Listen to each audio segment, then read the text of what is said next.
The thing about Buckingham Palace is that it never looks exactly how you expect it to. You've seen it 1,000 times. On television, in magazines, on the backs of commemorative biscuit tins that your gran keeps on her mantelpiece. You think you know it. You think you're prepared for it. And then you stand there on a gray Tuesday morning in November, the cold coming up through the pavement and into your shoes, and you realize the photographs never quite got the scale right. Never got the stillness right. There's something about the place in person that just settles on you. Like the city itself gets quieter the closer you walk to those iron gates.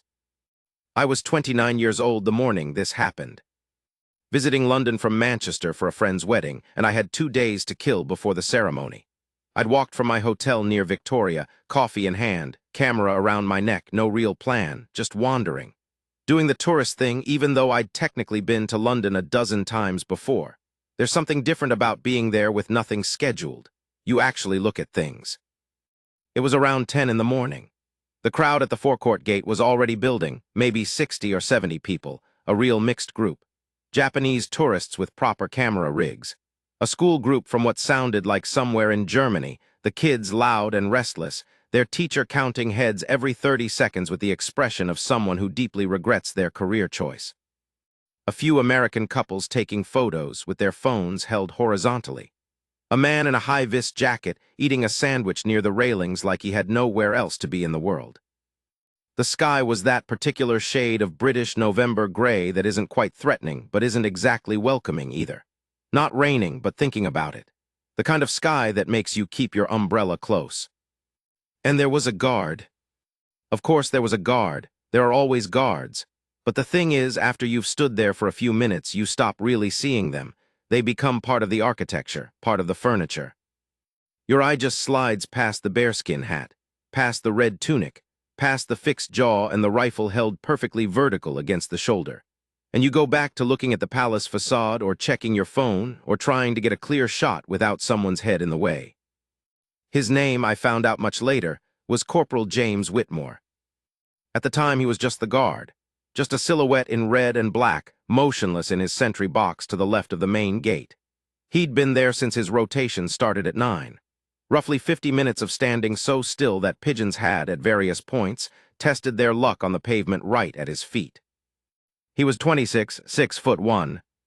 3 years in the Coldstream Guards, 1 deployment to Cyprus, commendations for conduct on 2 separate occasions. None of which I knew, standing there with my coffee going cold, watching the crowd shuffle and point and mutter. None of which mattered yet. What mattered was the woman in the red coat. I noticed her before anything happened, which I think about sometimes. There was something about the way she moved through the crowd that made your eye follow her, even if you couldn't immediately say why. Not unusual, not threatening, not even particularly loud at first. She was maybe 50, 55. Expensive-looking coat, proper red, not burgundy, the kind of red that costs money. Good boots, hair done carefully. The look of someone who, in a different context, you'd describe as well put together. But she was moving through the gathered crowd with her elbows slightly out. Not aggressively, but purposefully. The way people move when they've decided that other people are obstacles and not, people. She had a teenage boy with her, 14, maybe 15, with the look of someone who had been deeply embarrassed by his mother long before today and had learned to emotionally detach from whatever was about to happen. He was wearing headphones around his neck and looking at the palace like he was trying to be somewhere else. She stopped maybe 10 feet from the sentry box. I wasn't really paying attention to her at that point. There was a pigeon doing something funny near the gate, and I was trying to photograph it. But I heard her voice, not the words, just the tone, and something about it made me look up. She was talking to the guard. Not in the way tourists talk to guards, not the shy, hoping for a reaction, slightly embarrassed, hello there, that visitors sometimes try, not the deliberate joke attempt of someone trying to make the stone face crack. This was a different tone entirely, pointed, with that particular quality that immediately tells you the person isn't looking for a response, they're delivering something. I lowered my camera. The guard, Corporal Whitmore, was exactly as you'd expect, completely still, eyes forward. The long rifle held against his right shoulder with a precision that looked almost geometric. His jaw was set, his posture was perfect, and his expression was the expression of a man who exists, in that moment, in a completely different dimension from the rest of us. She took a step closer. The boy, her son, I assumed, put his headphones on properly at this point. Full over-ear, screen up. He'd clearly seen the telltale signs and made his calculation. Smart kid. She was saying something to the guard about a photograph. I'd caught enough of it by now to piece together the shape of it. She wanted to take a photo with her son. Not near the guard, not in front of the guard, but directly next to the guard. Right there, inside the restricted zone, the clearly marked area where the tourists stop and the sentry box begins. There are signs everywhere. There's a barrier. There's a worn section of pavement where people know to stop, because you can see it in the accumulated footprints of about 1 million visitors who understood the assignment. She had not understood the assignment. Or rather, and this is the thing that became clear in the next few minutes, she had understood it perfectly and disagreed with it. The guard did not respond, did not blink, did not shift. She repeated herself, louder now and with an addition, I'm sure this is fine. We're not going to hurt anything. Directed at him as though he was a member of staff who was being unreasonable about the bread rolls. Someone near me, an older man, British, from the sighing quality of his exhale, clearly local, muttered something under his breath that I won't repeat here, but that captured the moment fairly precisely. A few people in the crowd had started paying attention now. The school group had reorganized itself slightly, the way crowds do when they sense that something interesting is about to happen. She moved closer. Not dramatically, not in a rush. She stepped over the low barrier, one leg, then the other, with the deliberate confidence of someone who has decided that rules are suggestions and suggestions are for other people. And she pulled out her phone and looked back at her son with the kind of expression that said, "Come on then, quickly." The boy did not move. The boy was, I realized at that moment, the smartest person in this scenario. What happened next is the thing I've struggled to explain to people since, because on paper it sounds small. It sounds procedural. It sounds like what you'd expect to happen, and you might wonder why I'm still thinking about it 3 years later. But I was there, I saw his face. Corporal James Whitmore did not shout, did not grab anyone, did not reach for his rifle or gesture with his free hand, or wave for assistance from the nearby police officers who were, I could see, already beginning to angle themselves in our direction with the practiced casualness of people who have spotted a situation they might need to navigate. What he did was this: he turned his head. Just his head, not his body, not his feet, not his rifle arm. A clean, precise rotation of his head from facing forward to facing directly at her, and then he spoke. I'm not going to pretend I heard every word, the crowd noise, the traffic on the mall, the wind. But I was close enough to catch the register, if not the full content, and the voice that came out of him was low and absolutely clear and very calm. The kind of calm that isn't absence of feeling, but is instead the result of enormous amounts of training directing feeling somewhere specific. He told her, in effect, that she needed to step back behind the barrier. Not angrily, not with any of the tension you'd expect from a man who had been standing motionless for almost an hour and had now had a tourist step into his operational space. Not even with any particular coldness, exactly. Just with the unmistakable quality of someone who doesn't need volume because they're entirely certain that what they're saying is correct. She did not step back. She said, and I heard this part clearly because she was now speaking at a volume designed to involve the crowd. "Oh, are you actually allowed to do that? I thought you couldn't speak." And then she laughed, a little performance of a laugh, turned to look at the people around her like she was inviting them to agree that this was rather absurd. No one laughed with her. A few people looked uncomfortable. One woman near me actually took a small step back, as if she didn't want any spatial association with what was happening. The guard held her gaze steady, and then he said, and I heard this clearly, "Ma'am, please step back." 4 words, quiet, correct. She didn't. What followed was about 3 more minutes of something I can only describe as watching someone mistake patience for weakness. She tried several different approaches. She tried breezy dismissal. "Oh, come on, it's just a photo, don't be so silly about it." She tried social pressure, gesturing at the crowd. "Everyone takes photos here, I've seen them." She tried what I can only describe as bureaucratic authority. "I've been here before and no one said anything." She even at one point pulled out some kind of museum membership card, as if that was a relevant document to present to a Coldstream guard outside Buckingham Palace. Throughout all of this, Corporal Whitmore did not become flustered, did not become louder, did not become visibly irritated in any of the ways that would have given her something to escalate against. He remained precisely what he was, a soldier doing his job in the correct place at the correct standard, not interested in the performance happening in front of him. That was the thing. That was the thing that the crowd was reading, even if no one was saying it. This man was not intimidated, not embarrassed, not uncertain, not in the slightest bit moved by the social pressure being applied, because the social pressure assumed that he cared about her opinion of him, and that assumption was simply incorrect. At some point, and I can't tell you exactly when, because it happened gradually rather than all at once, she felt it. You could see it, the slight shift in her posture, the moment where the certainty started to wobble. Because there's only so long you can perform at someone who genuinely isn't watching the performance.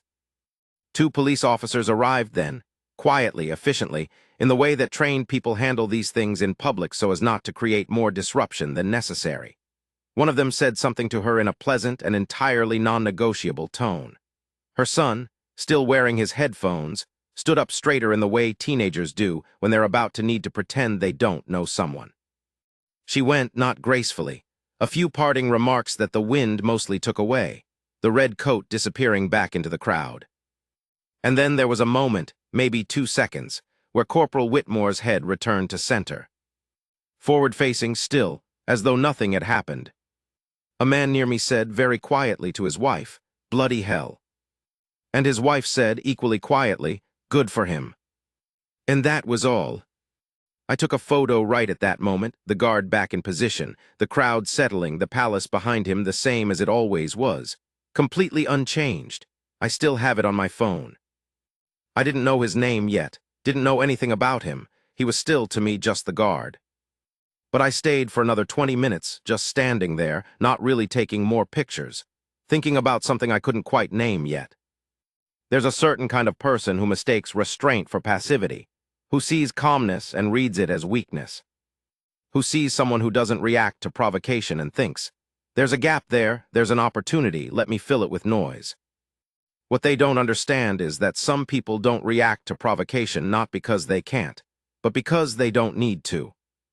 Because the ground they're standing on is completely solid, and they know it. And no amount of noise changes that. I came back the next morning. That surprised me, actually. I hadn't planned to. I had a whole list of things to do in London, a gallery I'd been meaning to get to, a restaurant my friend had recommended, a walk along the South Bank that I kept starting and not finishing. But I woke up early on the Wednesday and found myself thinking about the day before, and somehow I ended up lacing my shoes and walking back toward the palace before I'd quite made a conscious decision to. The morning was different, colder, proper cold, the kind that makes your eyes water and turns your breath visible. The crowd was thinner at that hour, maybe 30 people, mostly early-rising tourists and a handful of Londoners cutting through on their way somewhere. The tourist density goes up around 9:30, 10. Before that, it's a different kind of quiet. I got a coffee from a stand near Green Park Tube and drank it walking, and I stood at the same spot I'd been the day before. He was there. Different guard, same spot. I knew that intellectually, I knew they rotate. I knew the whole carefully structured system of when and who and how long. But something made me look more carefully today, and after a few minutes I realized it wasn't Corporal Whitmore. This one was slightly shorter, slightly broader in the shoulders, and had a small scar on his chin that was visible even from where I was standing. Young, couldn't have been more than 22, 23. The bearskin and the tunic made everyone look the same from a distance, but up close, if you took the time to really look, every one of them was a distinct person. I watched him for a bit. A toddler, maybe 3 years old, being held by her mother near the barrier, was staring at the guard with the particular intensity of very young children who haven't yet learned social filtering. Just staring. The open, unself-conscious stare of someone who finds this man genuinely fascinating and sees no reason to pretend otherwise. The guard, doing what guards do, remained completely unmoved by it. But the toddler reached out a hand in his direction, just reaching, fingers out, like she wanted to check if he was real. Her mother gently pulled her back, laughing a little, taking a photo of the moment. And I noticed, and this is the thing I keep coming back to, I noticed that the guard's jaw moved. Just fractionally, not a smile, nothing you could photograph or point to. But something in his face did something for one single moment before returning to complete stillness. He was real, that was the reminder. Real enough to be moved, just disciplined enough not to show it. I got talking to a man named Jeffrey. Jeffrey was in his mid-60s, wearing a waxed jacket and the particular expression of someone who has chosen to spend their retirement outside in cold weather because they genuinely prefer it. He had one of those old film cameras, proper film, not digital, hanging around his neck, and he'd been there when I arrived and showed no signs of leaving when I started talking. He came most mornings, he told me, not every morning but most. Had done for about 7 years, since his wife passed, and he found that walking helped, and that having somewhere specific to walk toward was better than just walking. He knew things, not in a formal, researched way, but in the way of someone who has watched the same thing enough times to understand its rhythms. Told me about the rotation, about how a sentry does 2 hours on, followed by a break, and how the changeover ceremony works and why the specific footstep patterns matter. He told me about the Coldstream Guards' history, one of the oldest regiments in the British Army, continuous service since 1650, longer in active existence than most countries. He told me about the difference between the purely ceremonial role and the very much not purely ceremonial training behind it. People think it's fancy dress, he said, gesturing at the sentry box with the end of his camera strap. They think it's theater, and yes, there's theater in it, but there's also a man in there who is trained to handle situations you don't want to think about. Like yesterday, I said. He looked at me. You saw that? I was here. He nodded slowly. That happens more than it should. Used to happen less, I think. People are, he paused, searched for the word, louder than they used to be. I asked him if the guards were ever allowed to respond to that kind of thing, what the actual rules were.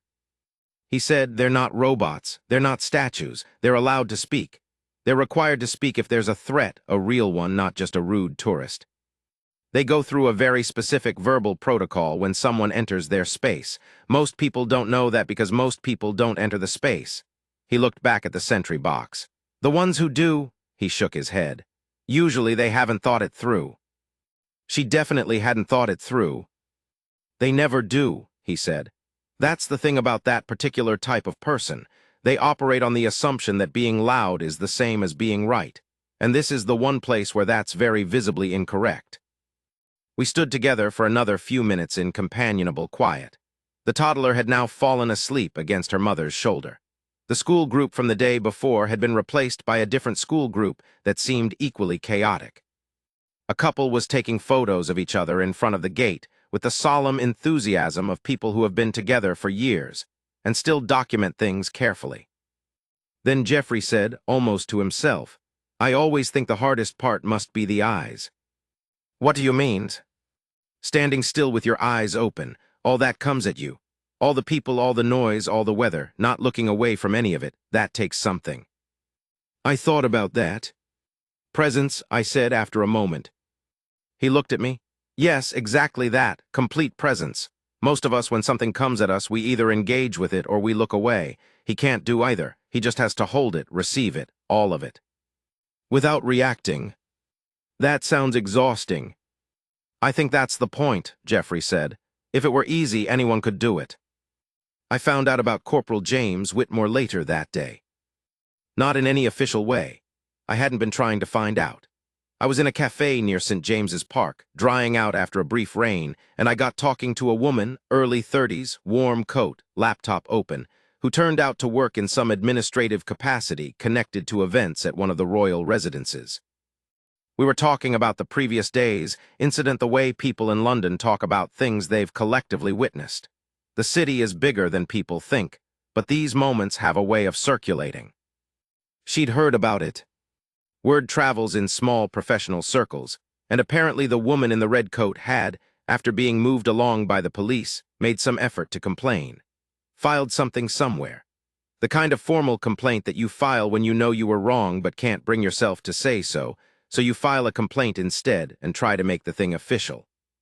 She'd been directed, politely but unmistakably, back to the barrier. And the guard, I asked. Handled it correctly, she said. By the book, exactly as trained. She said it like it was just a fact, which it was, but then she said something that I've thought about since. I think what frustrated her is that he didn't make her feel bad about herself. He didn't humiliate her or lose his temper or give her anything to react to. He just didn't accept the premise of what she was doing. And that's the most disarming thing you can do to someone who's relying on an audience. I asked what she meant. She wanted a reaction, she said. They always want a reaction because a reaction means they've landed somewhere. It means they matter. When you don't react, when you just calmly and politely hold the line, there's nowhere for that energy to go. It just falls flat, and the crowd sees it, and she knew the crowd was seeing it. She closed her laptop, looking out the window at the rain. The best thing he could have done was exactly what he did, she said, and I don't think she'll ever quite forgive him for that. I went back to the palace one more time that afternoon. Just as the light was getting low, that pale winter light that makes London look like a painting of London rather than the actual place. The crowd had thinned to a handful of stragglers. A photographer with a tripod was trying to capture the long exposure of the darkening sky above the palace roof. There was a guard in the sentry box. Different again, I don't know which rotation, don't know the name, but standing the same way, still the same way. The bearskin silhouetted against the pale sky, the rifle at the perfect angle, the eyes forward. A small boy, maybe 5 years old, was standing near the barrier with his father. The boy was staring at the guard with wide eyes, the kind of wide-open expression that children have when they're deeply impressed by something and trying to figure out what makes it impressive. He tugged his dad's sleeve. Why doesn't he move? His dad thought for a moment. Because he's on duty, he said. The boy considered that. Does he ever get tired? His dad glanced at the guard. Probably, he said, but he doesn't show it. The boy was quiet for a second. Then he said, "That's really hard." And his dad said, "Yeah, bud, that's what makes it mean something." The guard continued to stand exactly as he'd been standing. The sky got darker by increments. The photographer's camera clicked and clicked. And I stood there in the cold for another 10 minutes, not quite ready to leave. There are a lot of things I could say about what I saw over those 2 days. About discipline, about presence, about the particular kind of strength that looks like stillness from the outside. About the strange clarity you get from watching someone do their job with absolute complete commitment when the world is being loud and complicated around them. But I keep coming back to something simpler than all of that. I keep coming back to the way the guard's face had moved, just fractionally, just for a moment, when the toddler reached her hand toward him. That was the thing. Not the confrontation, not the protocol, not the discipline or the training or the centuries of tradition. But that single moment of almost invisible recognition that something tender had just happened near him. He noticed, he let himself notice, and then he came back. That's not a robot. That's not a statue. That's a person who has learned something extremely difficult about how to carry feeling without being carried away by it. And in a world that rewards loudness, that rewards performance, that rewards the woman in the red coat who demands space and attention and photographs. There is something quietly radical about a man who stands still, who holds his ground without noise, who doesn't need anyone to see it in order for it to be true. 3 years later, I told this story at a dinner party. I don't know how it came up. We were talking about something else, patience, I think, or maybe about the way social media had changed the way people treat public spaces. How every location has become a backdrop for someone's content, and how that changes your relationship to the place itself. And I said, "This actually happened to me, let me tell you about it." And I told them about the woman in the red coat. I expected people to laugh at certain points, the way you laugh at recognition. Yes, that type of person, yes, I know exactly what you mean. And they did. But the thing that surprised me was the quiet that fell when I got to the part about the guard turning his head. About those 4 words, about the way he went back to center like nothing had happened. Someone at the table, a woman I didn't know well, a friend of a friend, said, "That's what makes it extraordinary, not that he handled it, but that the handling was invisible, that he made it look like nothing when it wasn't nothing."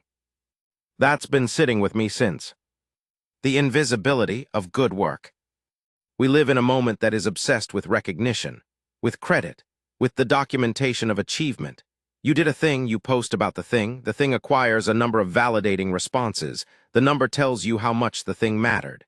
It's the logic of the era, and it's so pervasive that it feels like the only logic available. And then there is Corporal James Whitmore, standing in a sentry box at Buckingham Palace at 10 in the morning on a Tuesday in November, turning his head, saying 4 words and turning his head back. No post, no video, well, someone probably filmed it, but that's different, that's the crowd, not him. No documentation of the accomplishment, just the thing done correctly and then returned to silence. I did a little research eventually. Not obsessively. Not in the way that some part of me worried it would become, this rabbit hole of wanting to know everything, wanting to put a full biography around the 2 minutes I'd witnessed. But I read some things about the Coldstream Guards. About the history of the role, about what the training actually involves. About the long lineage of men who have stood in exactly that spot and held exactly that line. There's a phrase that kept coming up in what I read, unobtrusive vigilance. That's the thing they're trained toward. Not aggression, not performance, not even the kind of visible alertness that says I am watching you, but an attentiveness that doesn't broadcast itself. A constant state of readiness that sits beneath the stillness. The stillness is not the absence of something, it's the container for something. I hadn't understood that before. Standing there on that Tuesday, I'd seen the stillness as impressive, as disciplined, as admirable. But I'd thought of it as a kind of restraint, as the absence of reaction. Now I think it's something different, something more. The stillness is the thing. It's not what you get when you remove movement and expression and response. It's a presence in itself, an active, sustained, chosen presence. The constant decision to be exactly here, exactly this, regardless of what the world is doing around you. That takes more than training. Training gets you there.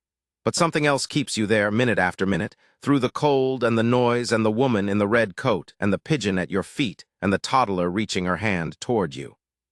Something personal, something that has to belong to the person and not just the uniform. I think about the boy, her son, sometimes.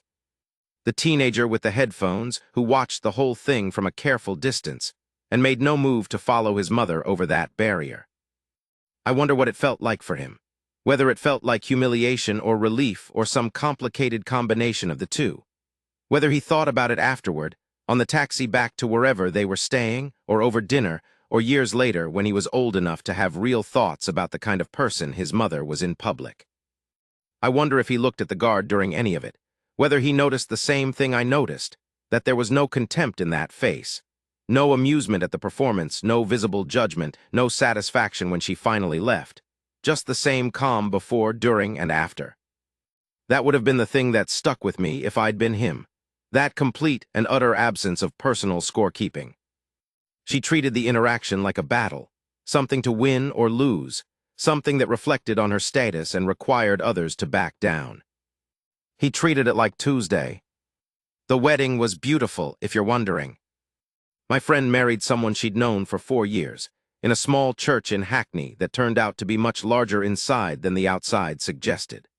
There were wildflowers on the tables, and her grandmother cried through the entire ceremony in the particular way of grandmothers who are simultaneously devastated and thrilled.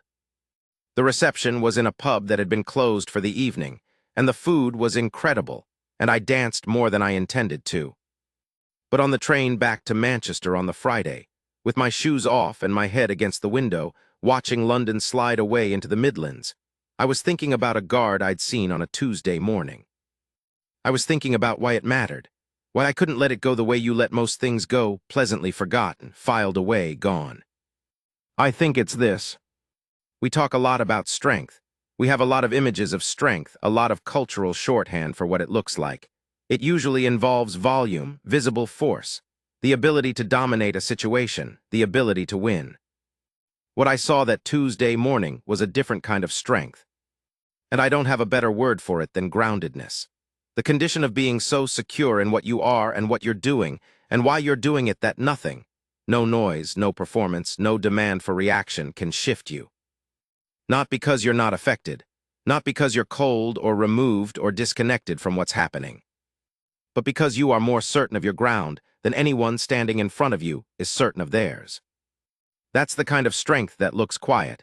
That looks, to someone like the woman in the red coat, like something you can push, something you can raise your voice against and move. Until you actually try. And then you understand that the quiet was never the weakness. The quiet was the whole point. Jeffrey, the man from the cold morning with the film camera, sent me an email about 4 months after I got back to Manchester. I'd given him my card, the old-fashioned kind of social transaction that I still do even though half the time nothing comes of it. He'd written to tell me that a photograph he'd taken that morning, not of the incident, he'd been photographing the palace itself, had been shortlisted for something. A small photography award, nothing famous, but something. He said he thought I might like to know. He also said, and I'm going from memory here, something like, I've been going to that spot for 7 years and I still see something new each time. The place doesn't change much, but what people bring to it does. You brought good eyes the other morning. Hope London treated you well otherwise. I wrote back. We exchanged a couple more emails over the following year. He told me about his wife, about how she'd loved the palace, how she'd grown up nearby and had complicated feelings about the monarchy but uncomplicated feelings about the architecture. I told him about a few things I was working on.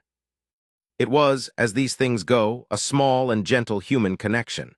The kind that happens between strangers who met in a specific place and recognize something in each other and stay briefly in touch because the world is large and those recognitions are not nothing. His last email said, still going on cold mornings, some things are worth repeating.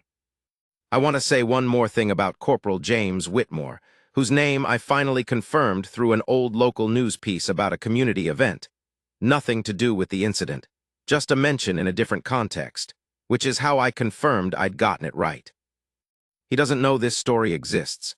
He doesn't know that a man from Manchester stood 30 feet away on a Tuesday morning and watched him handle a woman in a red coat and went home and couldn't stop thinking about it. He doesn't know that 3 years later, at a dinner party, the story made a table of people go quiet in the same way.